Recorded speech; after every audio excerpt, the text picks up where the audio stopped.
his production. And I'm sitting here chilling with Shaquena and Baldhead, whole laughing libations. Check it out.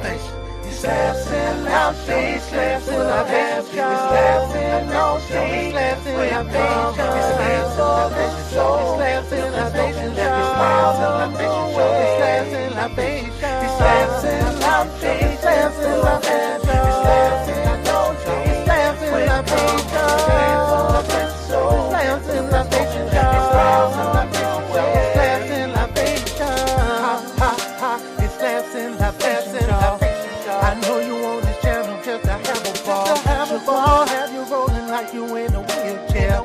And boy, he's so stupid, how you know he don't care. It's laughter all day,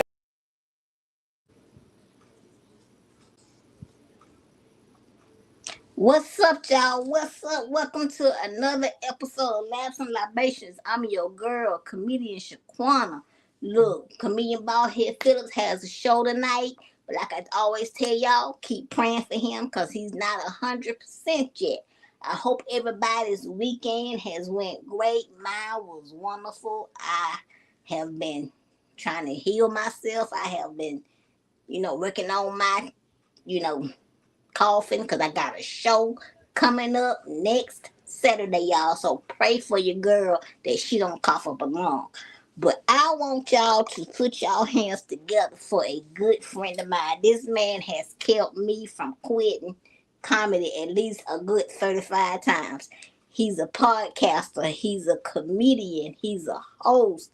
He's a jokester. He's a roaster. To me, he's a motivational speaker. I say this about all other comedians, but for real, this man has really motivated your girl to continue to do comedy.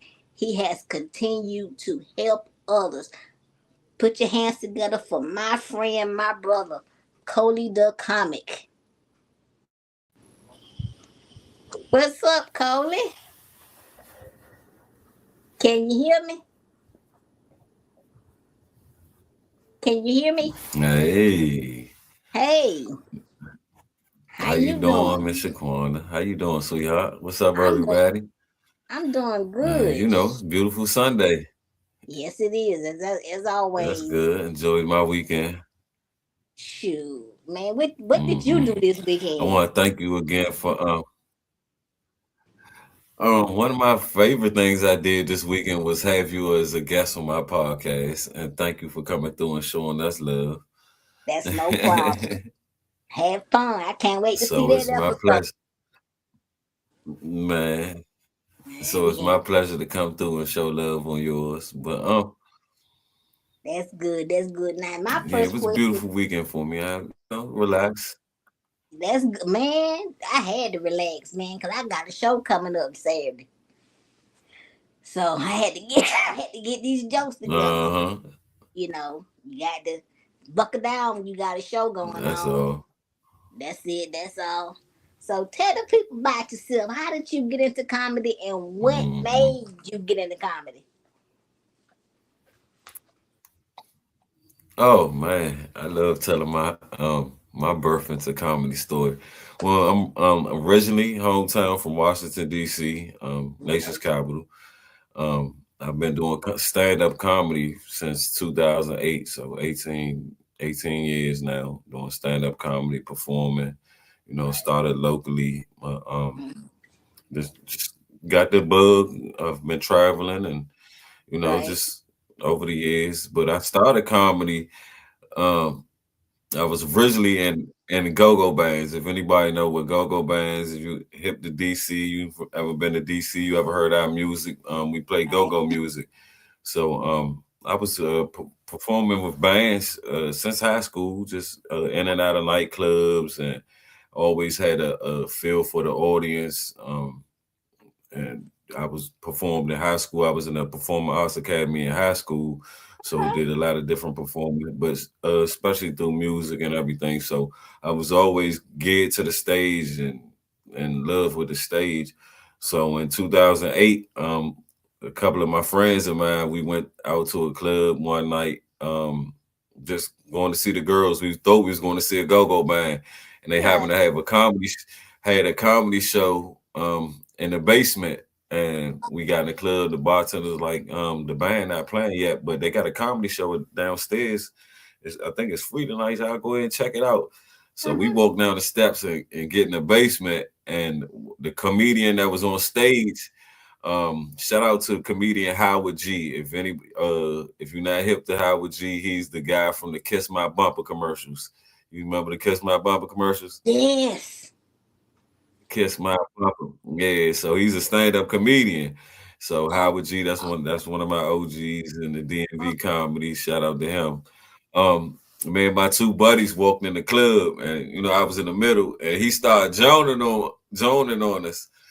He was like, "Oh, they go Raheem Devine and his bodyguards, y'all better watch out, man." So I took it personal. I've never been in no comedy club. This is my first time ever going to a comedy club, and I just did me. I started joning on him for the rest of his set. And fired him up and had the crowd dying laughing. Oh my God. That is hilarious. And got off the stage, and he came over there and shook my hand, and the host got up there laughing to him on stage. Anybody, even professional comedians can get it. You never know who's funny, but he's saying it, looking at me. He was like, "If anybody want to try this, come back next week. I'll give you 5 minutes." And the next week was October 16th, 2008. And from then on, to today, I'm speaking to you. And it's just been it's been a magical journey for me. I've just been just doing the things the path I've been walking through comedy, meeting who I'm supposed to meet, learning what I've learned. And like I said, it's changed my life. Any comedian I meet and talk to, young, old, at my peer group. Right. Well, y'all, his stuff is messing up. He'll be back, y'all. But I love to hear how comedians get into comedy or how they've gotten into it. Like I said, he'll be back. It bust out on him. But he'll be back. But yeah, it's I ain't gonna say it's hard to get in comedy because it's not, but once you get into this, you got to wanna really do it. Go to me. Okay. Can you hear me now? Yeah, I can hear you. Okay. Okay.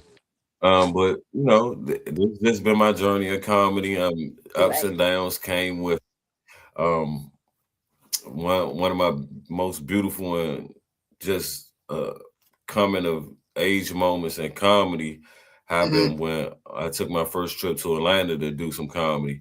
And I just went, to be honest, just to hang out for the weekend. Me and my homie, it was his birthday weekend. We went down just to, check out the spots. But I had made some connections through social media. And got invited, the homegirl, I invited her to come holler at me at the hotel. I said, "Pop up on me, I'm in Atlanta." She said, "No, you're not." I said, "Yes, I am." She came to the hotel, came see me, and we only had like 2 days left, so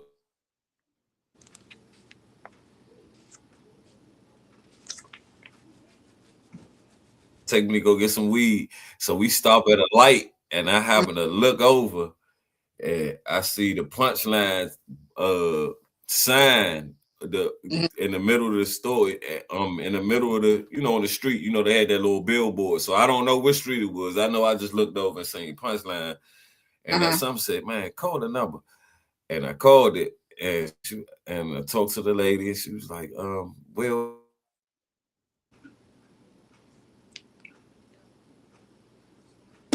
His connection is bad, y'all, so he gonna be going in and out. But hey, Baldhead, what's up, Baldhead? What is up, my friend? That's Baldhead, y'all. I hope you're doing good. I always send you the link so you can come on in time you get ready. But I know you got a show tonight, so. Okay. All right. I'm trying to adjust. It's your connection. It's my connection. Yeah, I'm in the back today. Um, but anyway, she was. I was letting her know. I said I'm a comedian from Washington D.C. and me and my partner here in town.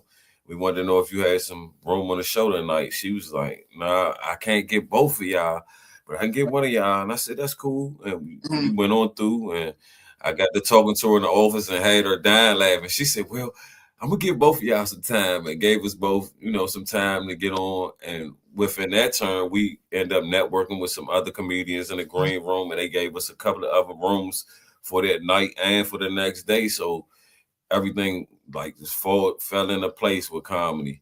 And the day we were supposed to leave, we were late to the airport, but we was on two different flights. He caught his plane, and I missed mine. And things was crazy down there. I was about to have to stay down there, wait for my next flight, and Right. it was crazy.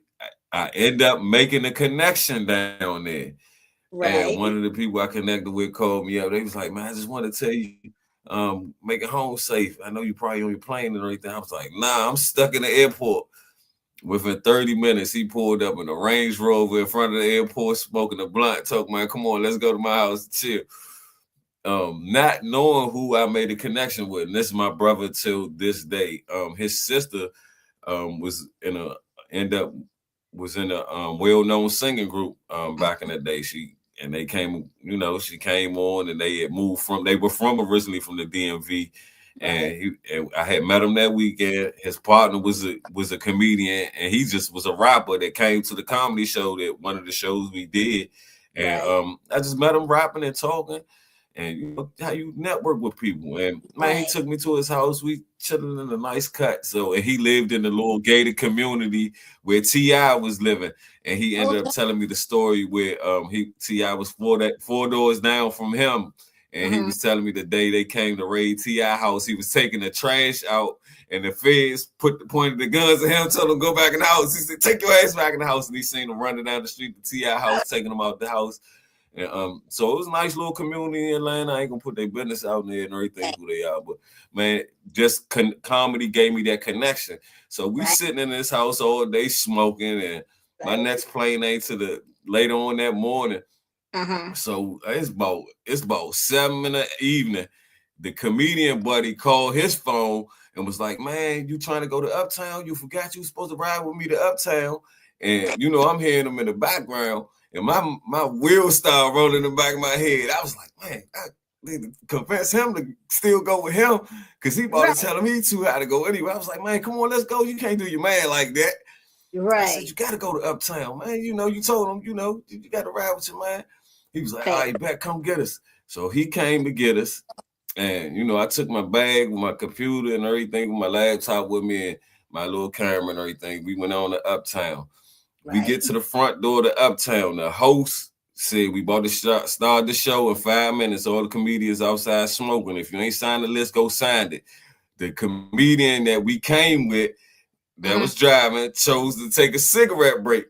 And he hit the cigarette. I went straight into the list, signed the list. So the host started the show. He read the list down, and he cut the last 5 names off. And the guy we came with he chose to smoke the cigarette instead of signing the list. And my name was the last name on the list. Oh, wow. And the headliner that night was Michael Collier, man. Shout out to my big brother, Michael Collier, man. Honorable brother. And it was crazy because I wasn't supposed to be there. I was supposed to be in D.C. on my plane, home, and chilling. And, and out the way. And it was meant to be. I'm about to open up for Michael. I was opening up for Michael Collier. So he walked in the spot, right before I was about to get on. Probably, I want to say about 2 minutes before I get on, people saying, "What's up, Mike?" Shaking his hand. And he walked by the stage. And the host came and told me, he said, "You next, DC, you ready?" I was like, "Yeah." So I said, "All right, let me go introduce myself." So I went over to Michael Collier, walked all up there to him. You know how we young, impressionable comedians. We want to come with respect. I was like, "Hey, how you doing, Mr. Collier? I'm Collier the comic. I'm from Washington, D.C. This is my first time performing in Atlanta. And I found out you was going to be the headliner." And he looked me up and down and like, "Oh, how people dismissively. It's no disrespect. Dismissively, like, who are you? okay, and I never blamed him. I never did nothing like that. Right. But that was a moment I needed in my life to understand, okay, yeah, you still got work to do. He don't know who you is. And I didn't expect them to know who I was, but Right. I just needed the atmosphere from a comedian that I always looked up to. I've always been a fan of Michael Collier's. And for this Right. was a special role to me. To him, it was a regular ass Saturday night. He could give a And fuck. uptown. But the thing about it is the host called my name. He Mm-mm. called, he got the dancing, he played some music. I got the dancing with him on stage. Walking Right. across, he broke it down, I broke it down. So the crowd getting hyped. So they see I was, man, what's up? Y'all jump right in the ass. Man, I swear, a minute into my set, I look over Michael Collier laughing the hardest in the goddamn club. Man, I was supposed to do 5. The guy gave me 8 minutes. He was like, man, I ain't want to take you down. He said, but I gotta keep the show rolling. We still got a lot. He said, good shit, DC. He said, man, give it up for DC. They played some go-go when I got off. Michael called your beeline from where he was at to come to meet me right at the bucket, the front Right. of the stage and shook my hand like a Right. real man. He said, damn, DC. He was like, what's your name again? I said, Coleon, like the Godfather. He said, oh, man, I ain't gonna never forget to shook the shit out of my hand. He was like, man, keep going. Yeah, I come up with Mike Brooks, that's one of my mentors, Tony Woods. He said, man, when I talk to Mike, I'm telling him, let him know you out here on the circuit doing your thing. Can't wait to see you again. Real firm, grown man, look in your eye, handshake. And that was just another, another brick on the foundation to let me know, keep going. I didn't ask the man for a check. I didn't ask him for nothing. I asked him for that moment. When he gave me the half handshake in the beginning, I was cool with just meeting him. And if he didn't ever say nothing by that, but by having the magic of comedy speak for me, Right. it's the reasons these moments, in my life are special, Right. and it's birthed into me hosting and headlining and Right. I ghostwrite for a few comedians, shout out to my comics that's out here working, is doing Doing their thing. Other avenues in comedy, podcasting, and still into the acting world. Right. It's so many avenues with stand-up comedies. I tell people that just give it a try. Find your humor side. You can write it down. It just, if it makes you laugh, 9 times out of 10 it can make somebody else laugh if it's thought out right. Yeah. Comedians need to take that time to be more professional about what they're doing in their art form and not just saying anything, because anything can be said, but Right. to have substance to carry on to be a comedian, you have to live a little bit. You definitely Yeah. have to have something to talk about. So, you Yes. know, it's a beautiful art form. I wouldn't trade it for nothing else in the world. Amen to that. Cause a lot of people cause I've heard a lot of people say you can talk about current events, but everybody is talking about current events. Talk Everybody. about your life. Be funny. Yeah. Can you be funny about yourself? What's your Yeah. idiosyncrasies? What are you scared of? Can Right. shed light on your darkness? And that's what Right. people resonate to, the realness. One thing I've always known about stand-up comedy, it don't have no color on it, don't have no creed, no age, no nothing. Funny is just funny. Right. I've heard Yeah. I've heard the oldest man in the world tell the funniest joke. I've heard the youngest child in the world tell the funniest joke, and everything in between. Funny is funny. It don't Funny. matter where it comes from. Right. Can you consistently be funny and keep it in context? Can you entertain? Right. Because you can go to the barber shop and get you some good laughs. You can go to the hair salon, get a good laugh. You go to work, Yeah. it's somebody on your job. This motherfucker not supposed to be working here. He should be somewhere telling jokes or on TV somewhere. Yes. Like, why is Why you not here? us? Why are Exactly. you Like, here? why is you a nurse? You need to be a comedian. God dog. Come Like, on boy, now. you in the wrong profession. I've just Like, always embraced my talent, though, Shaquana. Anything I've ever done, if I tried it, I've fully embraced it. So, I yeah. don't, oh, I can do this just to brag. If Uh-huh. you get to catch me in action, and I feel it's magic. Oh, you seen me? Oh, that's cool. It's like catching Wilt Chamberlain and shoot that 100 points. Ain't nobody really around to say they seen it, but it's That part. enough people around the vouch to say that it happened. So I'm one Right. of them. I love to be a unicorn. Just pay me to Right. be that unicorn. When you see me, just know it's something special about to happen. Exactly. So now you don't call bombing, you call it a lesson. So have you had that one lesson yet?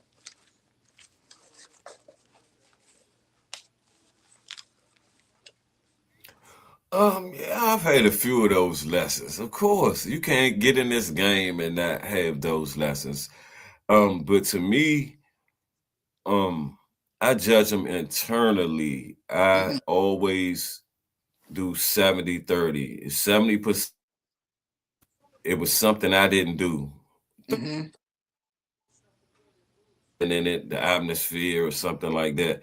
But Right. 70% of that's, my energy was off, or, my timing was off. It's either Right. one of those two. I was too loud. But pretty much as an artist, I'm more of a perfectionist. But the I love the spontaneousness. I love to create on the spot. I, Right. you know, I work better when I don't have to sit down and just word for word and create my jokes. And everybody writes different, everybody creates different. But Right. like you said, we can laugh and joke about anything. Politics. Trump could do something funny right now on TV. The million comedians gonna talk about it until it's not Yeah. funny. It's not gonna be funny by Wednesday. Right. Let them slip Right. and fall on TV. By Wednesday, as many as comedians gonna talk about that shit. So, like you said, think Right. outside the box. Did you fall today? And can you if we fall today, we can make that funny for life. Thank you. Cause if I fall, boy, it's gonna be funny forever if I fall. Come Look. on now. Come on now. And the story behind how you feel and what you had to do to get up. Boy, Come look on now. here. It's gonna Yeah, be funny for the rest of my life and yours. that's all. That's it. Now, That's all. how do you feel about crowd work, and can you explain to the people what crowd work really is?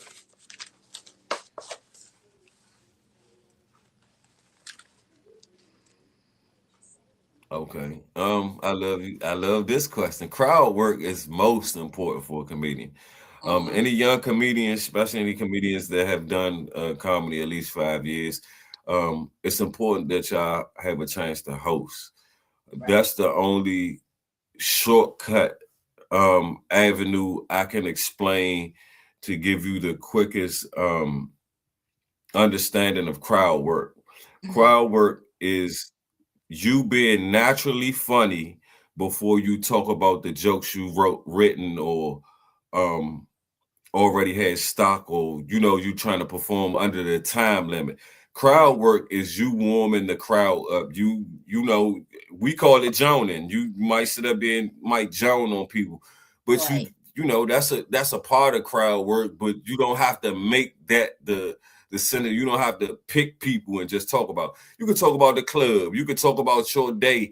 Working the crowd is introducing yourself directly to an individual in the crowd. You picking somebody at a table. Oh, she got on a purple dress. I'm gonna talk to this lady here in this purple dress and wonder why. Hey, Miss Susan, where you from? I like your dress, sweetheart. Where you from? You ain't from around here with that dress on. It's Right. just addressing the crowd to Right. break the monotony of everybody else, to let everybody else know, yeah, you can get it too. Right. And it's all in how you do it. I'm not a malice comedian, but I Right. can understand where comedians go when they need to just mess with the crowd. That's just your humor. Some Right. comedians have that programming that uh degrading people is, it's an art form. It's a part, can you take the joke? I'm a comedian. Some people lean on that.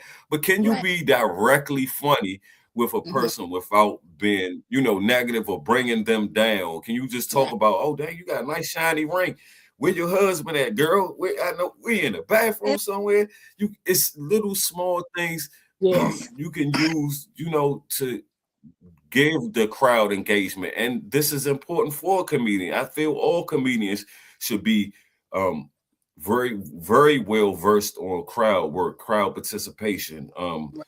club participation, just Mm-hmm. because it gives you another dynamic, another tool in your box to use. You don't have to be robotic to get up there. Oh, I got to say these many jokes. And this percent of time, you get a chance to loosen up with crowd work. Trust me, it works. It gets you into your joke, because by the time you start telling your jokes with great crowd work, they won't even know you telling jokes. And that's the key to crowd work. Right. Because they won't know you even told a joke after all of that. So you don't even know. You naturally brought them in the room. You command in the room. It's a way to command the room with, just subtle. Right. It's a subtle shot. It's like a jab in boxing. You learn Exactly. crowd work. Oh, it'll take so many pressures off your jokes. It'll open up your written jokes so much. You'll Right. see things that you leave out your set. You just think it's so funny. No, it's so many things inside one joke you can unlock. And crowd works helps with that, because it takes the pressures off telling the jokes. It's just you being funny. And you don't have to be funny Right. because it's a war. If you're not hitting with crowd work, get right to the jokes. It's a That simple part. science. It's just Yeah, step that's 1, true. 2, 3 to build up, and it will ease a lot of people pain. Right. I mean, a lot of comic and shout out to the comics that are jump right into it. Funny, boom! I'm talking about this. Oh, goddamn! I almost got hit by a car walking in here, y'all. Goddamn! I was looking up and I ain't look out, and but it's comedians just have time, and they just have no time to waste with crowd work. But the Right. importance of crowd work is very special to all comedians, and it's I feel it's a step no comedian should skip. Right. Okay. Okay. Now that do make sense. Now, do you believe in roasting the crowd when they're not paying attention to you on stage? What'd you say? I said, do you believe in roasting the crowd when they're not paying attention to you on Oh stage? yeah, of course. That's low. Roasting the crowd, and if somebody interrupts your set, that Mm-hmm. is land of the law to step out of bounds. And there is no look, I'm gonna tell you like this. Look here, Shaquan. Uh-huh. We gotta understand this is when we're on stage, Mm-hmm. it's an artist at work. When Yes. somebody comes in and interrupts your set, or heckles your set, that should get you back into why you do comedy. That's like a painter sitting up there painting with a paintbrush, and Right. somebody walks in, sticks their hand in the paint and put handprints all on the paint in the middle of them painting. It's fair game after that. It's Right. fair game. You get to say what you want. Only thing is to get your thing is the crowd work again, because this when crowd Yes. work come in. Hey, crowd, they wanted to interrupt me, so they are the show now. We gonna make them So, this is the topic right now. They wanted to come in and be a part of this, and they thought they were bigger than the mic. Because one thing a comedian should always know: never let that mic go. right. Nothing anybody in that crowd can say can get louder than you on that microphone. Right. Control the microphone. That's Right. key to anything. Never let nobody take the mic out your hand, and never Mm, back down on the mic. And now right. you have to learn how to work your magic, and you got to back yourself out of a lot of corners. Because a lot of people won't shut up. Now No, they won't.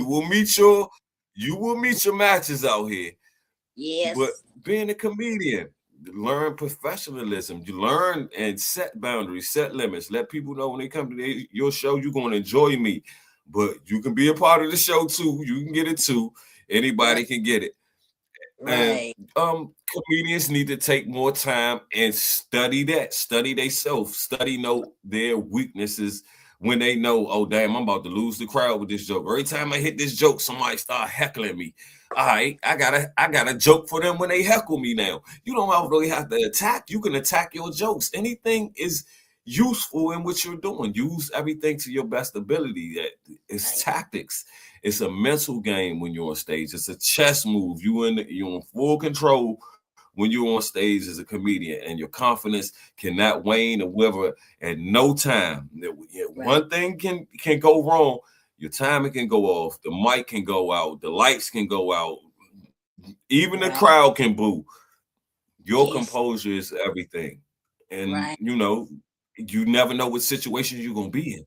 You got to Right. think of these before you get to the stage. You know, every comedian has those butterflies in their stomach.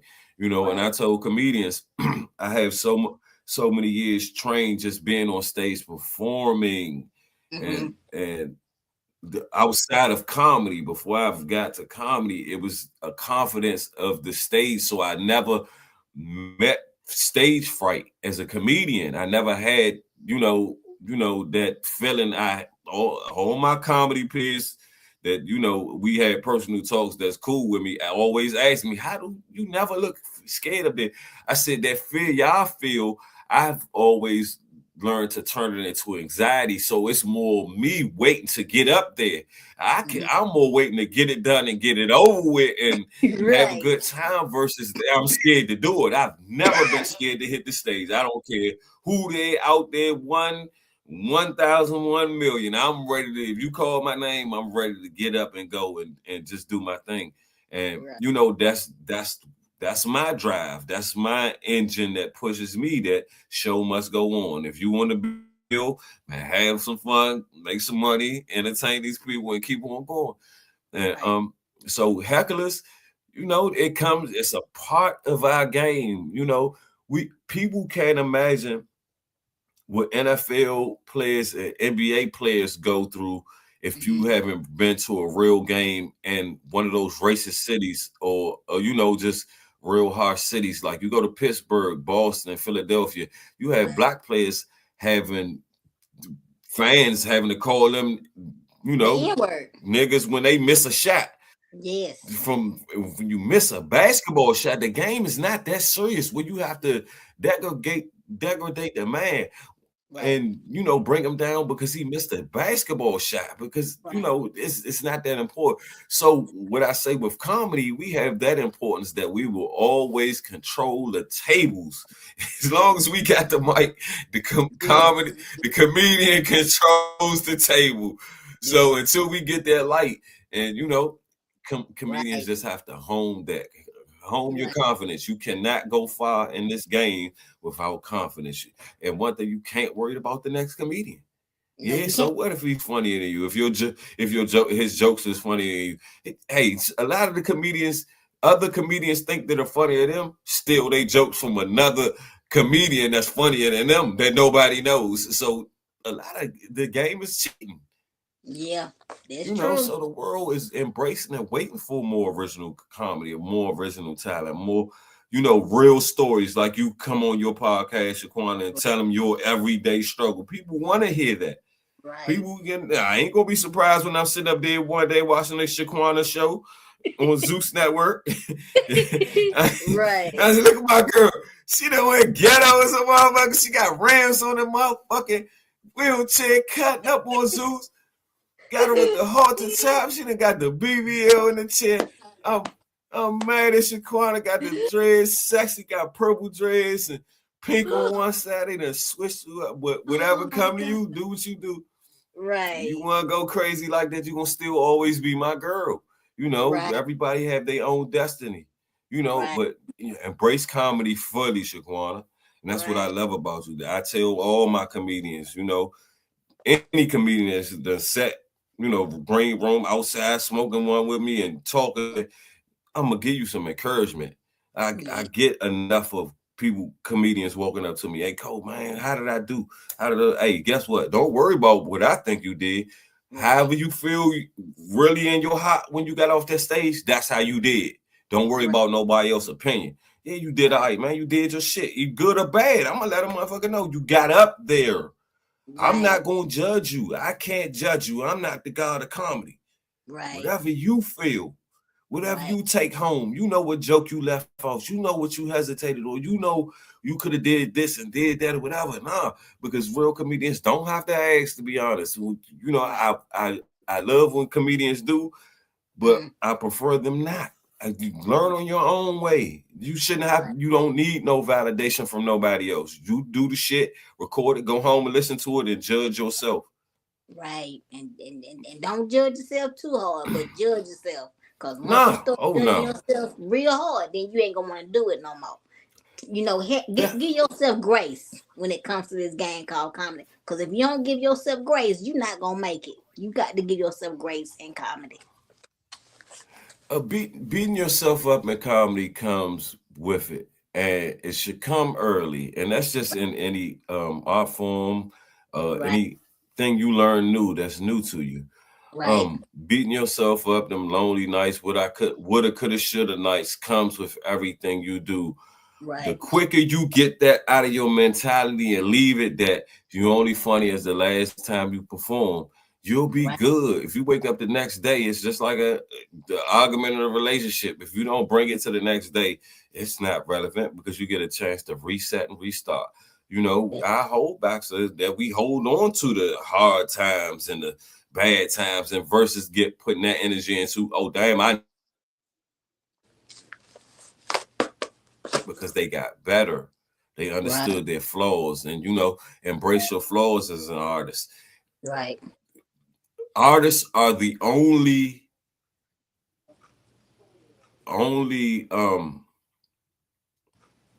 forms of people who have that can make mistakes and they can almost be accepted. right. Sports, you cannot go out there and make a mistake because you can not only just lose for your team, Hmm. you can get hurt in sports. Make Yes, one mistake, and that's how precise that is. right. And that's art the art and and music, principle. most songs we hear on Hmm. the radio aren't the original song. Right, They created that song 3 and 4 times. It took, oh man, I ain't hit that verse like I want to. It's rinse and repeat. It's right. so comedy is almost the only free form art form we have that you can get up there and say a joke off the top of your head. If you record it, you better go home, jot it down, and keep hitting it again and again. It's almost like freestyle. It's boom, Right. bam, boom. Or you could take the long road, Hmm. go through some life experience and write them down and chop them up funny like that. I Right. take option A. Comedy, gives us that option as creators. We don't have to be like writers and get He'll be back, y'all. Connection, connection. Yeah. Man, but yeah, you got to make sure that you hone your craft when it comes to comedy. Cause if you don't, people not gonna take you seriously. You have got to study your craft when it comes to this comedy, this thing called comedy. Yeah, he'll be back, y'all. His connection done kicked him off again. But yeah, when it comes to comedy, you got to study it. You got to hone it. You got to do what you got to do, especially if this is what you really and truly want to do. You got to keep writing and repeat and all of that. You can't just say, "Hey, I want to do this," and not put in the work. It's your connection, Coley. There you go. I know. I try to change the Wi-Fi. Let me change the Wi-Fi link. Give me a Okay, now second. can you hear me? Maybe this. Cause I can't Yeah, hear I you. got you loud and clear. Hold on. Give me a second. 1 second.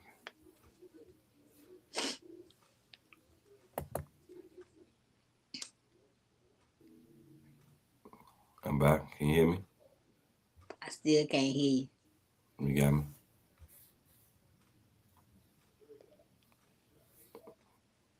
Let me go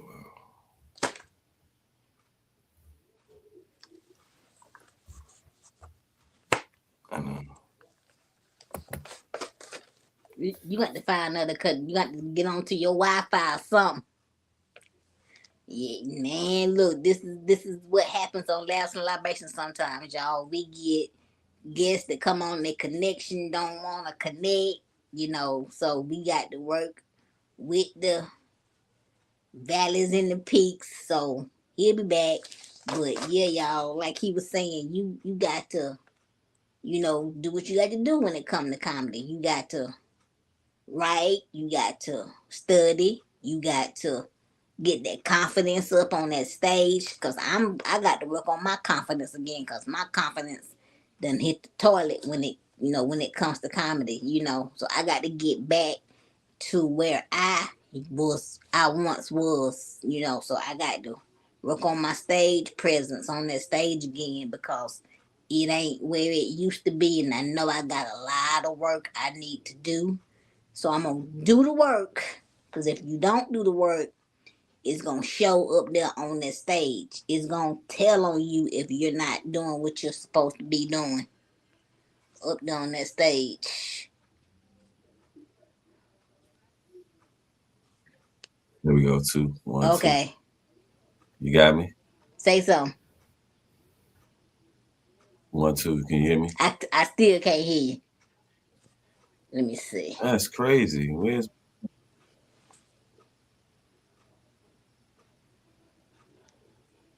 Something going on with your connection, Coley. What crazy. the hell? That's crazy.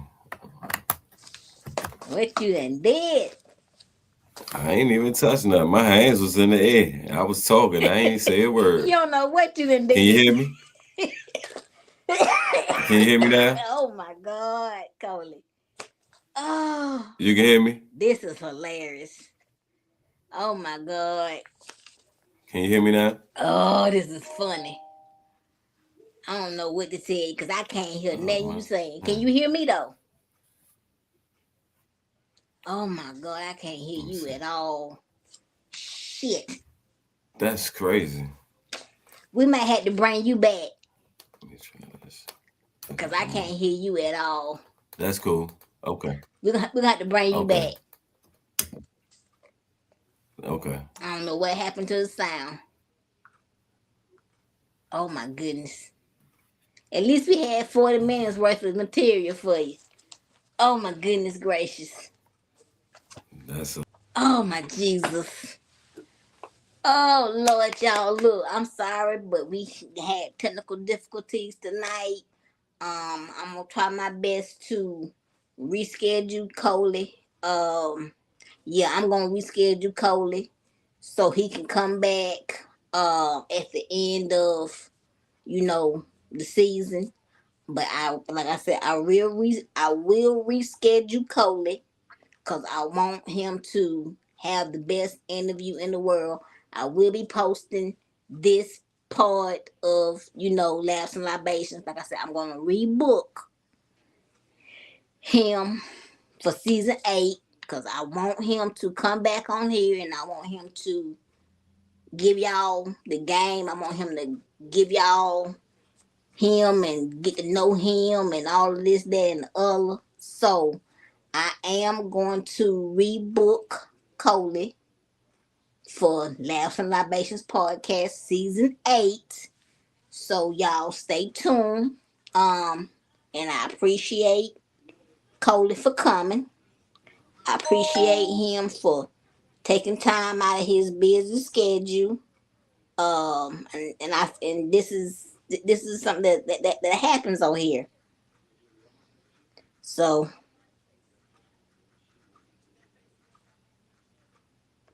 y'all, we're gonna bring him back. I promise y'all, because this was a great topic. This was a great interview so far.